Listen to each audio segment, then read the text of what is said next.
Boinpally division Brindavan colony నివాసి ఆనంద్ గత కొన్ని రోజులుగా అనారోగ్యంతో చికిత్స పొందుతూ శుక్రవారం రాత్రి స్వగ్రస్తులయ్యారు.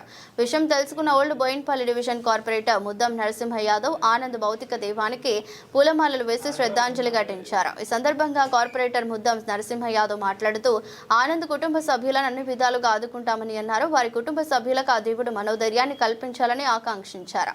వారి కుటుంబ సభ్యులకు ప్రగాఢ సానుభూతి తెలిపారు. కార్యక్రమంలో బీఆర్ఎస్ పార్టీ నాయకులు మల్లేష్ యాదవ్, బుర్రు యాదగిరి, వెల్డింగ్ నరసింహ, రామ్మోహన్, మక్కల సత్యనారాయణ, మక్కల నరసింహరావు, చందు యాదవ్, కాలనీ వాసులు ఆనంద్ భౌతిక దేహానికి శ్రద్ధాంజలి ఘటించి వారి కుటుంబ సభ్యులకు మనోధైర్యాన్ని కల్పించారు.